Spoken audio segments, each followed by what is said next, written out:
और series resonant circuit. ये जो बैंडविड्थ वाला पार्ट है ये 2017 के अंदर इस चैप्टर से 4 मार्क्स का क्वेश्चन था आपके पास, ठीक है। और ये जो क्वालिटी फैक्टर है ये 2019 में 1 मार्क्स में यहाँ से एक शॉर्ट क्वेश्चन आपके पास पूछा गया था। तो टॉपिक्स आपके पास इंपॉर्टेंट, सबसे पहले जो हम लोग डिस्कस करने वाले हैं that is half power frequency. देखो फिजिक्स में सबसे अच्छी बात यह है कि अगर आपको टॉपिक का नाम क्लियर है तो काफी सारी चीजें आप इस टॉपिक के नाम से डिक्लेयर कर सकते हैं कि इसमें हमें स्टडी क्या करना है या ये टॉपिक हमें एक्सप्लेन क्या करना चाहता है आपके पास। तो हमने लास्ट जो लेक्चर था उसके अंदर करंट एंड आपके पास जो फ्रीक्वेंसी होती है उसके बीच में एक ग्राफ फॉर्म किया था और वो ग्राफ कुछ इस टाइप का आपके पास फॉर्म हुआ था। यहाँ पर ये जो फ्रीक्वेंसी होती है that is called resonant frequency और रेजोनेंट फ्रीक्वेंसी के ऊपर सर्किट का जो इम्पीडेंस होता है वो मिनिमम था और that are equal to resistance आपके पास। जब सर्किट का इम्पीडेंस मिनिमम होता है तो जो करंट होता है वो मैक्सिमम होता है। तो हमने बोला ये मैक्सिमम करंट है इसका आरएमएस का आपके पास, क्लियर है। अब हमने क्या बोला कि रेजोनेंट से पहले कुछ फ्रीक्वेंसी होगी कॉल्ड F1, रेजोनेंट के बाद कोई फ्रीक्वेंसी होगी कॉल्ड F2। तो रेजोनेंट से पहले भी फ्रीक्वेंसी की वैल्यू कम होती है, सॉरी करंट की वैल्यू कम होती है और रेजोनेंट के बाद भी करंट की वैल्यू क्या होती है बेटा आपके पास डिक्रीज होती है अकॉर्डिंग टू ग्राफ आपके पास गिवन है। हमें एक ऐसे फ्रीक्वेंसी के पॉइंट ऑब्टेन करने हैं जहां पर पावर क्या हो जाए, हाफ हो जाए। देखो हमें कैलकुलेट क्या करना है, हाफ पावर फ्रीक्वेंसीज। तो फ्रीक्वेंसीज की वो वैल्यू जिनके ऊपर पावर कितनी रहती हो, हाफ रहती हो, उन फ्रीक्वेंसी को क्या बोला जाता है, हाफ पावर फ्रीक्वेंसी आपके पास। तो वो कैसे ऑब्टेन किया जाएगा आपके लिए, तो ध्यान दीजिए आपने पावर पढ़ा है, इलेक्ट्रिकल पावर होता है बेटा VI आपके पास, ठीक है। यहाँ पर मैं पीक आपके पास पावर की बात कर रहा हूं तो यहाँ क्या होगी बेटा, पीक आपके पास वोल्टेज होगा और यहाँ पीक क्या होगी, करंट होगी। अगर मैं ओम्स लॉ की बात करना चाहूं तो ओम्स लॉ कहता है V=IR और पीक टर्म में सो क्या लिखेंगे बेटा आपके पास I0 V0 आपके पास। यहाँ जो ये V0 लिखा है इसको मैं I0 R से रिप्लेस कर देता हूं तो देन आपके पास ओपन कर लो,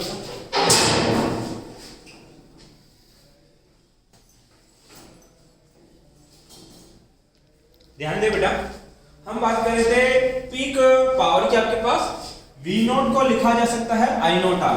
जब V0 की जगह मैं रखूंगा I0 R dot of I0 से मल्टीप्लाई होगा तो ये बन जाएगा बेटा आपके पास I0 स्क्वायर ऑफ क्या बेटा आपके पास R। हमें किसकी रिक्वायरमेंट है, हाफ पावर। हाफ पावर कैसे बनेगी, बहुत साइड किससे डिवाइड कर दोगे बेटा, हाफ से। तो ये जो पहले फुल पावर थी अब क्या फॉर्म हो गई, हाफ पावर। हाफ पावर को मैं लिख रहा हूं P0 ऑफ हाफ, ये इसका रिप्रेजेंटेशन है। यहां पर लिखा है I0/2 का स्क्वायर आपके पास, तो इसको मैं रिप्लेस कर सकता हूं मैथमेटिकली I0/√2 का होल स्क्वायर मल्टीप्लाई में क्या बेटा आपके पास R। क्या किया, I0 तो एज इट इज था, इस 2 को मैंने लिख दिया √2, अब इन दोनों का होल पावर क्या लिख दिया बेटा, स्क्वायर आपके पास। अगर आपको लर्न हो तो हमने एक टर्म पढ़ी थी IRMS इज कॉल्ड I0/√2 आपके पास है। तो ये जो I0/√2 है इसको क्या लिखा जा सकता है, IRMS। तो हाफ पावर क्या होगी बेटा, IRMS का स्क्वायर मल्टीप्लाई में क्या बेटा R आपके पास। इसका मतलब एक स्टेटमेंट हमें यह मिलता है कि हाफ पावर उस करंट पे लाई करेगी जहां पर IRMS करंट फ्लो होती है। और आप सबको पता है कि IRMS करंट जो होता है वो मैक्सिमम करंट का 0.707 पार्ट होता है।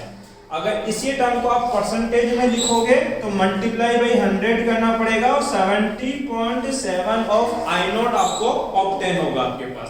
दैट मीन कि जो IRMS करंट होता है वो मैक्सिमम करंट का केवल कितना परसेंटेज होता है, 70.7% आपके पास। अब देखिए ये हमारा क्या है, मैक्सिमम करंट है, इसका 70.7% कुछ यहां आएगा, जहां पर 70.7% होगा वहां पर आपके पास कौन सी वैल्यू होगी, IRMS। तो मैं यहां लिख देता हूं ये कौन सी वैल्यू आपके पास, IRMS। और जहां IRMS लाई करता है वहां आपकी हाफ पावर सबटेंड होती है। तो ये किसका अमाउंट है, हाफ पावर का अमाउंट है। ये हाफ पावर की लाइन है, ये पावर की लाइन हमारे इस ग्राफ को इन दो पॉइंट के ऊपर इंटरसेक्ट करती है। इस ग्राफ के जो दो पॉइंट है यहाँ से परपेंडिकुलर ड्रॉ करो फ्रीक्वेंसी के एक्सिस के ऊपर, तो एक परपेंडिकुलर यहाँ मिलेगा और एक है यहाँ मिलेगा। इसका मतलब आपको कितनी फ्रीक्वेंसी ऑब्टेन हुई, दो फ्रीक्वेंसी F1 एंड F2। एक फ्रीक्वेंसी रेजोनेंस से पहले है और एक फ्रीक्वेंसी रेजोनेंस के बाद आपके पास है। ये जो दोनों फ्रीक्वेंसी है F1 और F2, इनके ऊपर पावर की वैल्यू हाफ रही होगी, इसलिए इन दोनों फ्रीक्वेंसी को ही क्या बोला जाता है, हाफ पावर फ्रीक्वेंसी आपके पास। तो हाफ पावर फ्रीक्वेंसी का मतलब क्या है, टू फ्रीक्वेंसी F1 और F2 both side of resonant frequency और the frequency where power remains half, जिनके ऊपर पावर की वैल्यू कितनी रह जाती है, हाफ रह जाती है। Therefore for frequency F1 and F2 are called half power frequency. अब ये जो हाफ पावर फ्रीक्वेंसी है, यहां से एक डेफिनेशन बनेगी बेटा बैंडविड्थ की आपके पास। तो ध्यान दीजिए बैंडविड्थ क्या होता है। अगर मैं बैंडविड्थ की बात करूं, इसको मैं बीटा से रिप्रेजेंट करता हूं, ठीक है। अब एक चीज समझा देता हूं बेटा, ये एक्सिस फ्रीक्वेंसी की भी हो सकती है और ये एक्सिस एंगुलर फ्रीक्वेंसी की भी हो सकती है आपके पास।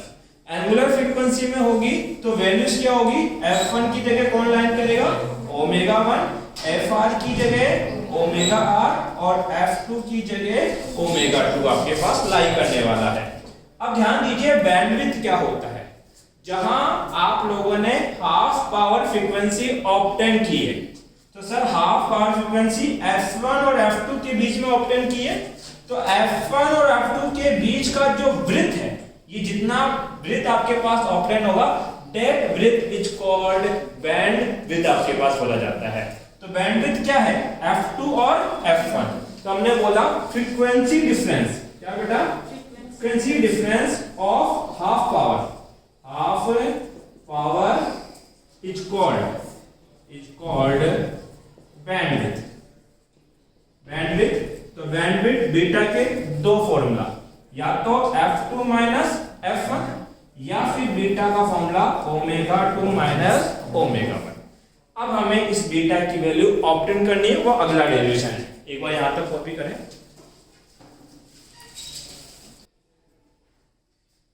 ध्यान दें बेटा, हमें कैलकुलेट करना है बैंडविड्थ, और बैंडविड्थ होता है ओमेगा 2 माइनस ओमेगा 1 का डिफरेंस आपके पास बेसिकली, ठीक है।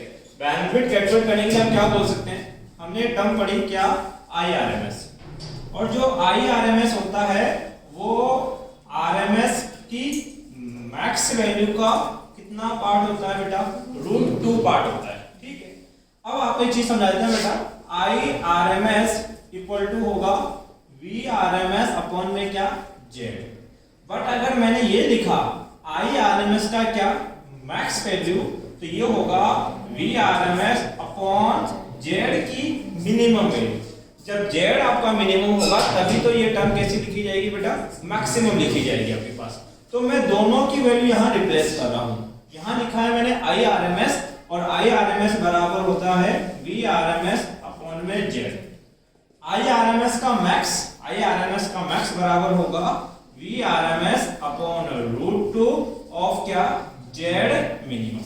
अगर आपको याद हो तो हमने Z की वैल्यू निकाली थी under root of R square plus XL minus XC का होल स्क्वायर। मैं ही बोल देता हूँ, रुको थोड़ा। उसके बाद में अगर मैं Z मिनिमम की बात करता हूँ तो इक्विवेलेंट था मेरे लिए R के लिए। ये दोनों डेटा मैं उठा रहा हूँ रेजोनेंस वाला जो आपके पास डेरिवेशन था उस टर्म से आपके पास।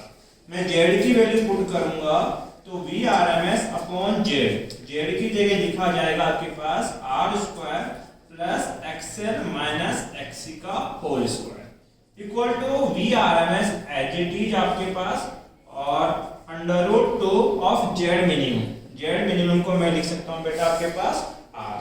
ध्यान दीजिए यहाँ पे जो कैंसिल आउट हो रहा है उसको हम लोग रिमूव कर देंगे। तो VRMS से VRMS कैंसिल हो गया, इसको क्रॉस मल्टीप्लाई करेंगे हम लोग तो आपके पास क्या होगा under root 2 of R equal to हो जाएगा under root of R square plus XL minus XC का होल स्क्वायर। यहाँ पर हमें इसका रूट रिमूव करना है, इसलिए बोथ साइड होल स्क्वायर किया जाएगा। इसका होल स्क्वायर करेंगे, रूट 2 का स्क्वायर होता है 2 और r का हो जाएगा r स्क्वायर। यहाँ स्क्वायर से रूट कैंसिल आउट हो जाएगा, इक्वल टू चल रहा है r square plus XL minus XC का होल स्क्वायर। अब ये r स्क्वायर इक्वल के उधर ट्रांसफर करोगे नेगेटिव फॉर्म हो जाएगा, तो 2r square minus of r square equal to XL minus XC का होल स्क्वायर। अब यहाँ देखो क्या बचा, एक्सएल माइनस एक्सी का होल स्क्वायर। 2r स्क्वायर में से 1r स्क्वायर सेपरेट करोगे, सिंगल r स्क्वायर आपके पास फॉर्म होने वाला है। अब देखिए स्क्वायर उधर भेजेंगे तो ये बन जाएगा बेटा इसका root XL minus XC under root of r square. Square से रूट कैंसिल करोगे तो एक्सएल माइनस एक्सी ये आएगा बेटा प्लस माइनस ऑफ r। इसका मतलब अगर आपको बैंडविड्थ निकालनी है तो रेजिस्टेंस की एक पॉजिटिव वैल्यू होगी और रेजिस्टेंस की एक नेगेटिव वैल्यू आपके पास होगी। ध्यान दीजिए कि ये जो मैंने omega or resonant angular frequency ली है, इसको मैं अपना मीन कंसीडर कर रहा हूं। तो इस मीन के राइट में और मीन के लेफ्ट में मुझे दो फ्रीक्वेंसी मिलती है जो हाफ पावर को रिप्रेजेंट करती है। इस पॉइंट को मैं P1 कंसीडर कर लेता हूं, इस पॉइंट को P2 कंसीडर कर लेता हूं आपके पास। अगर ये मेरी मीन पोजीशन है तो मीन के इधर जितनी भी वैल्यू होगी सब पॉजिटिव होगी और मीन के इस साइड जो वैल्यू लिखी जाती है वो नेगेटिव होती है। तो मैंने बोला P2 के ऊपर कुछ रेजिस्टेंस होगा, डेट इज पॉजिटिव R। इस P1 के ऊपर कुछ रेजिस्टेंस होगा, डेट इज कितना बेटा माइनस R आपके पास। तो हमने दो पॉइंट कंसीडर कर लिए। P1 कहां लाई करता है, जहां एंगुलर फ्रीक्वेंसी ओमेगा 1 होती है। P2 वहां लाई करता है जहां एंगुलर फ्रीक्वेंसी ओमेगा 2 आपके पास होगी। और ये मीन है इसलिए इधर का रेजिस्टेंस पॉजिटिव कंसीडर किया गया है और इस साइड का रेजिस्टेंस नेगेटिव कंसीडर किया गया है। एक्चुअली में क्या है कि ये जो XL minus XC equal two plus minus R आप लोगों ने बनाया है, इससे दो इक्वेशन आपको फॉर्म करनी होगी। तो सबसे पहले इसको फॉर्म करेंगे eight point of P1। Point P1 से लिखने से पहले इसमें थोड़ा चेंज करूंगा। XL को मैं लिख सकता हूं ओमेगा L, सॉरी XL को लिख सकता हूं मैं ओमेगा L और XC को लिखा जा सकता है 1 upon omega C equal to हो गया प्लस माइनस ऑफ R आपके पास। तो मैंने लिखा 8 पॉइंट ऑफ P1। जब पॉइंट ऑफ P1 की मैं बात कर रहा हूं तो P1 के ऊपर जो फ्रीक्वेंसी है डेट इज ओमेगा 1 आपके पास। तो यहाँ ओमेगा को रिप्रेजेंट करना पड़ेगा ओमेगा 1 से, L as it is minus omega 1C equal to point P1 पे है तो रेजिस्टेंस की वैल्यू नेगेटिव है तो इक्वल टू क्या होगा minus R। That is over equation number first आपके पास। Similarly at point of P2, जब पॉइंट P2 की बात कर रहा हूं तो यहां पर एंगुलर फ्रीक्वेंसी ओमेगा 2 है तो इस इक्वेशन को पॉइंट P2 के रेस्पेक्ट में लिखा जाएगा। तो ओमेगा की जगह omega 2 of L minus 1 upon omega 2 of C equal to resistance कैसा कंसीडर किया गया है पॉजिटिव। ये हो गया इक्वेशन नंबर सेकंड। मेरा मोटिव है ओमेगा 2 माइनस ओमेगा 1 को कैलकुलेट करना। तो यहां मुझे ओमेगा 2 दिखाई दे रहा है, यहां मुझे ओमेगा 1 दिखाई दे रहा है। तो एक सिंपल सी थॉट मैं यहां डेवलप कर सकता हूं कि इक्वेशन 2 में से अगर फर्स्ट को सेपरेट किया जाए तो में भी हमें फाइनल रिजल्ट क्या मिल सकता है ओमेगा 2 माइनस ओमेगा 1। इसलिए हम क्या कर रहे हैं बेटा इक्वेशन 2 में से सेपरेट कर रहे हैं किसको 1 को आपके पास। तो इसको LHS में से LHS सेपरेट होगा और RHS में से RHS आपके पास। यहां क्या लिखा जाएगा omega 2L minus 1 upon omega 2C फिर माइनस साइन ब्रैकेट। अब ये पूरी टर्म आपके पास that is omega 1L minus 1 upon omega 1C equal to यहां पे R माइनस ब्रैकेट फिर माइनस का R आपके पास। सिंप्लीफाई करें, माइनस साइन में अंदर ओपन करूंगा तो ये नेगेटिव रहेगा, ये माइनस इस माइनस से मल्टीप्लाई होगा प्लस हो जाएगा, ये माइनस इस माइनस से मल्टीप्लाई होगा तो यहां भी क्या हो जाएगा बेटा प्लस आपके पास हो जाएगा। सॉल्व आउट करें, यहां देखो L और इस टर्म में भी क्या है L, दोनों में कॉमन है, L को बाहर निकाल लें, यहां बचेगा ओमेगा 2 और इसमें बचा ओमेगा 1। फिर यहां देखिए 1/C और इसमें भी 1/c कॉमन है, तो प्लस का 1/c कॉमन लिया है, तो यहाँ क्या बचेगा 1/ω1 और यहाँ बचेगा माइनस के 1/ω2। r और r टोटल कितना हो जाएगा 2r आपके पास है। सिंप्लीफाई करें इसको, ω2 माइनस ω1 प्लस 1/c, एलसीएम लोगे ω1 मल्टीप्लाई ω2, इधर लिखा जाएगा ω2 minus of ω1 equal to 2r आपके पास है। यहाँ पे एल एजिटी सॉरी ऊपर देखें ω2 माइनस ω1, यहाँ पे भी ω2 माइनस ω1, दोनों में क्या है कॉमन है, कॉमन ले लो ω2 माइनस ω1, यहाँ रह गया l plus 1/c ω1 ω2 equal to कितना 2r आपके पास।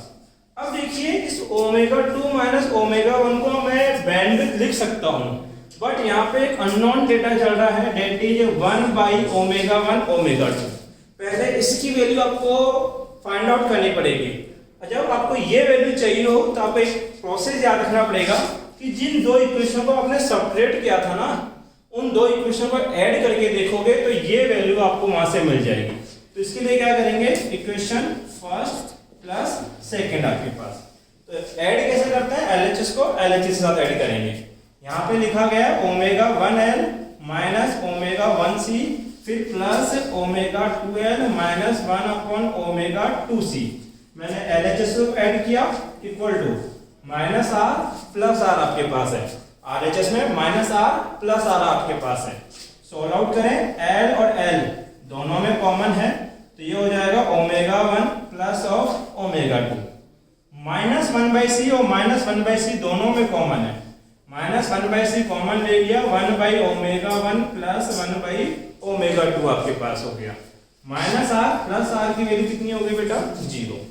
सॉल्व आउट करें, l ω1 प्लस ω2, यहाँ से minus 1/c as it is, LCM आएगा ω1 ω2, इसको लिख सकते हैं ω1 प्लस ω2 आपके पास इक्वल टू कितना 0। ऊपर देखिए ω1 प्लस ω2 और ω1 प्लस ω2 दोनों में कॉमन है, ω1 प्लस ω2 मैंने बाहर निकाल दिया, यहाँ बचेगा l minus 1/c ω1 ω2 equal to क्या 0। ये चीज मल्टीप्लाई में है, उधर जाके 0 के डिवाइड में जाएगी और 0 में किसी का भी डिवाइड करो टर्म 0 हो जाती है, तो ये 0 हो जाएगा, केवल क्या बचने वाला है l minus c ω1 ω2 equal to 0। ये नेगेटिव है, इक्वल के उधर भेजोगे तो पॉजिटिव हो जाएगा, तो l इक्वल टू हो गया 1/c ω1 ω2। इसको बना लो equation number 3 from put it in equation 3। देखो यहाँ क्या चल रहा है बेटा, ω2 माइनस ω1 फिर कितना l एज इट इज। अब ध्यान दीजिए 1/c ω1 ω2, 1/c ω1 ω2 को क्या लिखा जा सकता है l, तो plus l equal to 2r, ω2 minus ω1, l और l क्या होगा 2l, और 2l को अपॉन में लेके जाओगे तो 2r अपॉन में 2l, 2 से 2 cancel out, ω2 minus ω1 equal to r/l। और ध्यान दीजिए ω2 माइनस ω1 को लिखा जाता है बैंडविड्थ, मतलब कि ये किसकी वैल्यू है, बीटा बैंडविड्थ की वैल्यू है। एक और बात समझिए, ये जो आपने बैंडविड्थ का फॉर्मूला लिखा है, ये फॉर्मूला है in terms of angular frequency, angular frequency के टर्म में ये लिखी गई आपके पास। अगर मुझे यही फॉर्मूला कैलकुलेट करना है इन टर्म्स ऑफ फ्रीक्वेंसी में, तो क्या करूंगा मैं, एज इट इज ω2 को लिखना पड़ेगा 2πf2, ω1 को लिखेंगे 2πf1, क्योंकि ω इक्वल टू 2πf आपके पास होता है, इक्वल टू चल रहा है r/l, 2/2π दोनों में क्या आएगी कॉमन, और उस कॉमन को l के साथ डिवाइड में ले जाएंगे, तो ये हो जाएगा f2 minus f1 equal to r/2πl आपके पास। ये भी बैंडविड्थ है, बट ये जो बैंडविड्थ का फॉर्मूला है वो इन टर्म्स ऑफ फ्रीक्वेंसी लिखा गया आपके पास। तो बैंडविड्थ के टोटल दो फॉर्मूला होते हैं, एक तो आपके पास एंगुलर फ्रीक्वेंसी के टर्म में जो होता है R/L, और दूसरा होता है फ्रीक्वेंसी के टर्म में R/2πL। कॉपी आवाज नहीं, ध्यान दे बेटा। अगला टॉपिक है कौन, क्वालिटी फैक्टर। तो अभी थोड़ी देर पहले हमने एक टर्म पढ़ी थी, क्वालिटी फैक्टर क्या है, इसका सिंबल होता है बेटा Q आपके पास। ये क्या है कि रेशियो है, किस चीज का रेशियो है, एक तो रेजोनेंट फ्रीक्वेंसी और दूसरा बैंडविड्थ का जो रेशियो होगा उस रेशियो को क्या नाम दिया जाता है, क्वालिटी फैक्टर आपके पास। तो Q इक्वल टू क्या बन जाएगा बेटा आपके पास, रेजोनेंट फ्रीक्वेंसी अपॉन में क्या, बैंडविड्थ। एक चीज का ध्यान देना, अगर ऊपर आपने फ्रीक्वेंसी लिखी है तो नीचे बैंडविड्थ का जो फॉर्मूला होगा वो भी इन टर्म्स ऑफ फ्रीक्वेंसी ही लिखा जाएगा। अगर ऊपर आपने रेजोनेंट एंगुलर फ्रीक्वेंसी लिखी है तो नीचे जो बैंडविड्थ होगी वो भी आपके पास एंगुलर फ्रीक्वेंसी के टर्म में ही लिखी जानी है। जैसे मैं कहना ये चाहता हूं क्वालिटी फैक्टर होगा Q, अगर मैं फ्रीक्वेंसी ले रहा हूं जैसे कि ओमेगा r एंगुलर फ्रीक्वेंसी, तो यहाँ पे लिखूंगा ω2 माइनस ω1। अगर मैंने फ्रीक्वेंसी ली है तो यहाँ नीचे लिखा जाएगा बेटा f2 माइनस ऑफ क्या, f1। सिंप्लीफाई करते हैं, ओमेगा r को एज इट इज रहने दे, ω2 माइनस ω1 इज योर बैंडविड्थ, और इस बैंडविड्थ की वैल्यू अभी हमने निकाली थी R/L। L कहाँ चला जाएगा बेटा, ऊपर आपके पास। बैंडविड्थ की वैल्यू थी R/L, L ऊपर चला गया आपके पास। तो आपने पढ़ा है एट ए रेजोनेंस कंडीशन, एट ए रेजोनेंस कंडीशन, रेजोनेंस कंडीशन तब ऑब्टेन होती है जब XL और XC एक दूसरे के क्या होते हैं, इक्वल होते हैं। और यहाँ पर जो XL होता है that is called inductive reactance, उसकी वैल्यू थी ω/L। बट अगर ये रेजोनेंस पे है तो इसको लिखा जाता है बेटा ω/RL। XC की वैल्यू थी 1/ωc, बट अगर ये रेजोनेंस पे है तो इसको लिखा जाएगा बेटा ω/RC आपके पास। ठीक है, वैल्यू चेंज करते हैं हम लोग, तो quality factor Q equal to कितना हो जाएगा, ω/RL लिखा गया है, ω/RL को क्या लिख सकते हैं, XL, तो ये हो जाएगा XL/R। ध्यान दीजिए यहाँ पर अगर मैं क्वालिटी फैक्टर के यूनिट की बात करूं तो ये एक यूनिट लेस क्वांटिटी है। क्यों, XL क्या है, रेजिस्टेंस ऑफ इंडक्टर है आपके पास, और R भी क्या है, रेजिस्टेंस है। इसका यूनिट भी ओम है, उसका भी ओम है, ओम से ओम कैंसिल आउट हो जाएगा, डेट इज यूनिट लेस आपके पास। नेक्स्ट हम लोग क्वालिटी फैक्टर का एक और फॉर्मूला पढ़ सकते हैं आपके पास, क्योंकि रेजोनेंस कंडीशन पे जो अमाउंट XL का होगा वही XC का होगा आपके पास। तो अब XL को क्या लिख सकते हैं, XC अपॉन में क्या, R। और क्या फॉर्मूला इसका चेंज हो सकता है, जो XC है अगर मैं इसको ओपन करना चाहूं तो XC इक्वल टू होता है 1/ω/RC आपके पास, 1/ω/RC मल्टीप्लाई में क्या बेटा आपके पास R चल रहा है। आपने पढ़ा था रेजोनेंस के ऊपर कि ω/R इक्वल टू होता है 1 में रूट ऑफ क्या, LC आपके पास। ये ω/R की वैल्यू आपके पास थी, इसको पुट करेंगे आप लोग तो क्वालिटी फैक्टर का फॉर्मूला क्या बन जाएगा, 1/CR और 1 में रूट ऑफ कितना लिखा जाएगा बेटा आपके पास, LC। ये रूट LC ऊपर चला जाएगा तो Q इक्वल टू हो जाएगा रूट LC अपॉन में CR। ध्यान दें यहाँ पे ये जो रूट LC है मैं इसको इस फॉर्म में लिख रहा हूँ, रूट L मल्टीप्लाई में रूट C, और ये जो C है इसको मैं लिख रहा हूँ root C multiply root C multiply में क्या, R आपके पास। एक रूट C से रूट C कैंसिल आउट हो गया, इसका भी रूट है, इसका भी रूट है, रूट मैं कॉमन ले सकता हूँ, लेकिन नीचे चल रहा है R और फिर मैंने क्या किया, रूट कॉमन ले लिया, ये हो गया L/C। तो क्वालिटी फैक्टर का एक और वैल्यू होता है Q equal to 1/R root L/C। और यहाँ पर हमें एक चीज पता लगती है कि क्वालिटी फैक्टर जो होगा वो सर्किट के रेजिस्टेंस के साथ इनवर्सली प्रोपोर्शनल है आपके पास। तो यहाँ से अगर मैं एक नोट लिखना चाहूँ तो मैं लिख सकता हूँ क्वालिटी फैक्टर सर्किट के रेजिस्टेंस के क्या होगा, इनवर्सली। इसका मतलब जिसका रेजिस्टेंस मिनिमम होगा उसका क्वालिटी फैक्टर क्या होगा बेटा, मैक्सिमम होगा। एक चीज समझिए, अभी थोड़ी देर पहले आपने क्या किया बेटा, करंट और फ्रीक्वेंसी की या एंगुलर फ्रीक्वेंसी के लिए ग्राफ फॉर्म किया था, तो वो ग्राफ कुछ इस तरीके से निकल के आएगा। ठीक है, तीन टाइप के ग्राफ बना रहा हूं यहाँ पे, एक ऐसे और एक इस तरीके से। देखिए ग्राफ सेम है, बस अलग अलग डेटा का ग्राफ है आपके पास। एक चीज बताता हूं, क्वालिटी फैक्टर जो है वो जो करंट होती है उसकी शार्पनेस को रिप्रेजेंट करता है। मतलब कि आपने करंट और फ्रीक्वेंसी के बीच में ग्राफ फॉर्म किया, तो ये जो ग्राफ का ये जो शार्पनेस है ना, ये शार्पनेस किसको रिप्रेजेंट करता है? क्वालिटी फैक्टर को।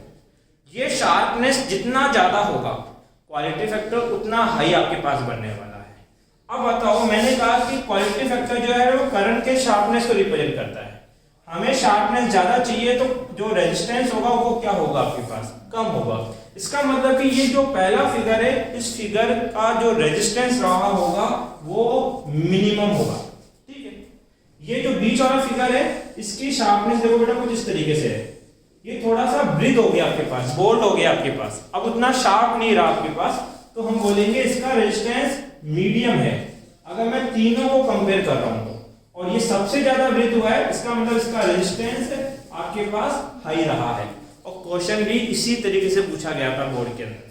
बोर्ड के अंदर क्या बोला उसने कि आपके पास ये तीन फिगर ऐसे बना के दे दिए, पहले का फिगर R1, दूसरे का R2 और तीसरे का R3, और बोल दिया कि इन फिगर को देख के आपको रेजिस्टेंस को डिसेंडिंग ऑर्डर में अरेंज करना है कि किसका रेजिस्टेंस कम है, किसका रेजिस्टेंस ज्यादा है आपके पास। तो डिसेंडिंग ऑर्डर में कैसे करेंगे? सबसे पहले सबसे बड़ा रेजिस्टेंस आप लोग बनाएंगे। सबसे ज्यादा रेजिस्टेंस कौन है? R3, फिर कौन है? R2, और उसके बाद कौन है बेटा? R1। ये रिजल्ट आपको वहां पे देना था। तो रिजल्ट हम किससे बताते हैं कि क्वालिटी फैक्टर जो है वो करंट की शार्पनेस को शो करती है सर्किट में, और क्वालिटी फैक्टर रेजिस्टेंस से क्या होता है? Inversely proportional. और सर्किट का रेजिस्टेंस जितना हाई होता जाएगा उस सर्किट के लिए आप जब करंट और फ्रीक्वेंसी के बीच में ग्राफ फॉर्म करोगे तो उसकी जो शार्पनेस की ब्रिथ होगी वो उतनी ही ज्यादा बनेगी। अगर रेजिस्टेंस कैसा रहेगा बेटा? आपके पास हाई रहेगा। तो ये कौन सी बातें आपके पास? Quality factor.